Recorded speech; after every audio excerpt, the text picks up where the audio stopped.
Muktamar NU paling tegang dalam sejarah adalah Muktamar ke-29 NU di Cipasung, Tasikmalaya, Jawa Barat pada Desember 1994. Militer turut campur dengan mengerahkan panser dan para intelnya ke arena Muktamar. Tujuannya hanya satu, menggagalkan Gus Dur melanjutkan jabatan sebagai Ketua Umum PBNU. Di awal tahun 80-an, rezim Soeharto sempat mencurigai NU sebagai ormas Islam yang potensial melakukan pembangkangan. Namun, kecurigaan ini pudar setelah munculnya Abdurrahman Wahid alias Gus Dur dalam skena politik Islam tanah air. Gus Dur membawa pemikiran Islam progresif dan liberal. Ciri aliran baru Islam ini lebih menekankan pada pluralisme dan memisahkan antara agama dan negara.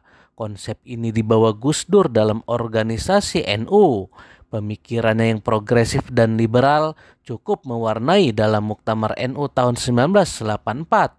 Hingga dalam muktamar itu NU memutuskan menerima asas tunggal Pancasila dan meninggalkan arena politik praktis. Keputusan NU ini tentu sejalan dengan agenda pemerintah saat itu. Maka tak heran Soeharto mendukung penuh NU dan Gus Dur yang terpilih sebagai Ketua Umum PBNU untuk pertama kalinya.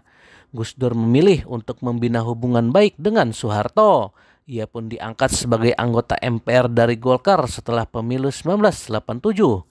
Walau dekat dengan Soeharto, bukan berarti ini menghilangkan sikap kritis Gus Dur. Gus Dur sering melemparkan kritik terbuka terhadap kebijakan rezim Soeharto. Salah satunya adalah pembangunan Waduk Kedung Ombo yang dinilai tidak adil terhadap petani yang tinggal di sana. Gus Dur menyarankan sejumlah teman di organisasi non-pemerintah untuk menulis surat kepada Bank Dunia bertanggung jawab dalam mengelola proyek-proyek seperti itu. Soeharto menuntut Gus Dur meminta maaf atas keluarnya surat yang menyerang Soeharto itu. Gus Dur lalu menghadap Soeharto untuk berbicara mengenai surat tersebut. Ujungnya Gus Dur memenuhi permintaan Soeharto untuk meminta maaf. Di tahun 90-an, Soeharto mensponsori berdirinya Ikatan Cendekiawan Muslim Indonesia atau IKMI. Organisasi ini menyatakan dirinya tidak bersifat politik.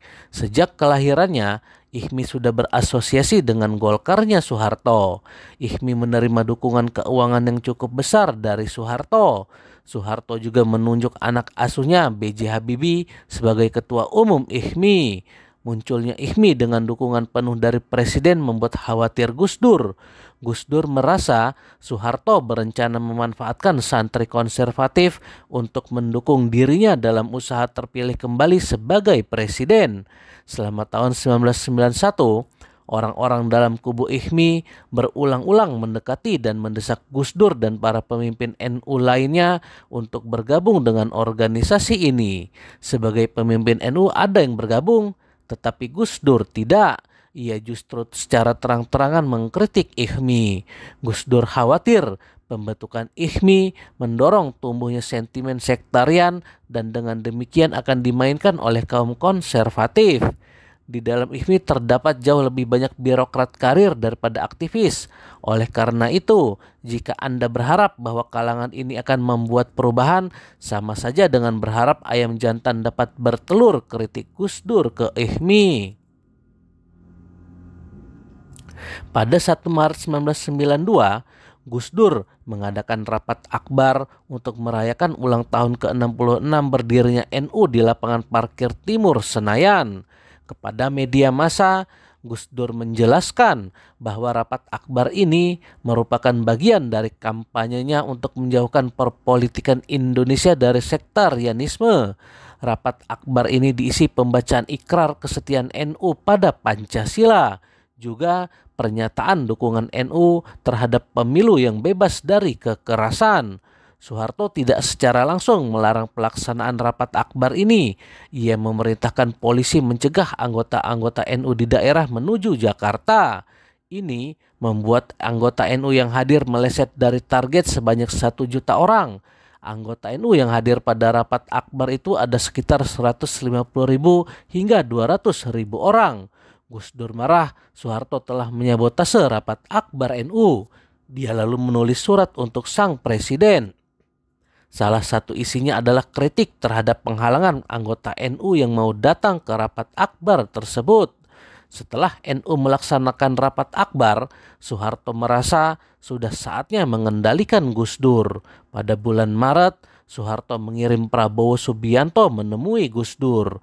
Pada pertemuan itu, Prabowo memperingatkan Gus Dur agar tidak ikut campur dalam urusan politik. Seandainya Gus Dur berkeinginan untuk berkecimpung di dunia politik, maka ia harus menyetujui dipilihnya kembali Soeharto sebagai presiden untuk masa jabatan berikutnya.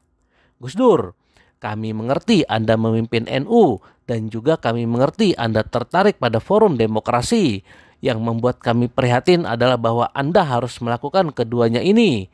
Kami pikir lebih baik bagi Anda untuk memilih salah satu saja daripada mencoba untuk memimpin kelompok ornop ini dan NU. Mengapa Anda tak pertimbangkan untuk mengundurkan diri? Ujar Prabowo. Gus Dur dengan segera menjawab, saya akan dengan senang hati mengundurkan diri. Forum demokrasi, nilai-nilainya dan komitmennya untuk memajukan demokrasi lebih penting bagi saya bahkan daripada NU sendiri.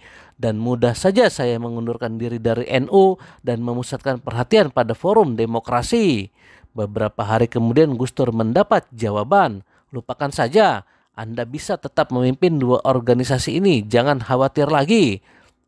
Pada April 1992, Forum Demokrasi menyelenggarakan halal bihalal di akhir bulan Ramadan. Halal bihalal ini dibubarkan oleh polisi. Seminggu kemudian, Gus Dur dilarang oleh polisi ketika akan berbicara dalam suatu rapat P3. Menko Polkam Sudomo mengumumkan bahwa Soeharto telah memintanya untuk melakukan pemantauan terhadap kegiatan-kegiatan Forum Demokrasi. Jelang Muktamar ke-29 NU di Cipasung pada Desember 1994, Gus Dur sebenarnya tak ingin maju lagi sebagai calon ketua umum PBNU. Namun, Gus Dur membaca ada kepentingan politik rezim yang akan kembali membajak NU. Oleh karena itu, Gus Dur berubah pikiran beberapa minggu sebelum Muktamar. Ia memutuskan ikut serta dalam pemilihan ketua umum PBNU untuk ketiga kalinya. Kampanye anti Gus Dur dengan cepat meningkat dalam minggu-minggu sebelum Muktamar. Kampanye ini dikenal sebagai kampanye ABG, asal bukan Gus Dur. Salah satu tokoh penting di balik kampanye ini adalah Kasospol ABRI Letjen R. Hartono. Selain Hartono, tokoh yang juga menentang Gus Dur adalah Ketua Umum Golkar Harmoko, Menteri Agama Tarmizi Tahir, dan B.J. Habibie. Juga ada tanda-tanda keterlibatan Putri Sulung Soeharto Tutut dalam upaya menjatuhkan Gus Dur. Campur tangan rezim Soeharto dalam Muktamar ini terlihat dari munculnya nama Abu Hasan sebagai pesaing Gus Dur dalam perebutan kursi Ketua Umum PBNU.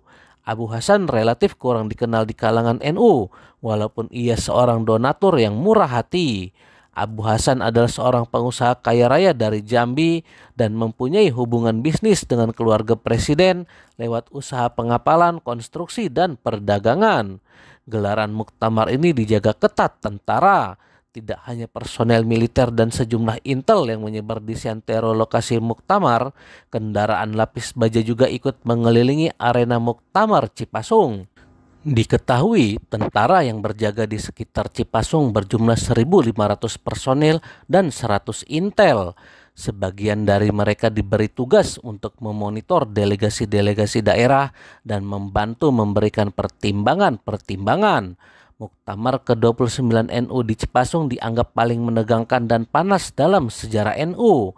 Para kiai diintimidasi dan diintervensi oleh tentara. Pada Muktamar itu, Gus Dur mendapat sokongan kuat dari kiai-kiai sepuh. Bahkan, kepanitiaan Muktamar dipegang langsung oleh Kiai Abdullah Abbas sebagai ketua panitia. Posisi kepanitiaan ini penting untuk menghindari campur tangan Orde Baru di dalamnya. Meski mendapat tekanan serius, kiai-kiai tidak ada takutnya. Mbah Lim, Kiai Ilyas Rohyat, Kiai Fuad Hasyim, Kiai Abdullah Abbas, dan kiai-kiai lain terus mendampingi Gus Dur sepanjang acara. Mereka tidak merasa khawatir dan tidak takut.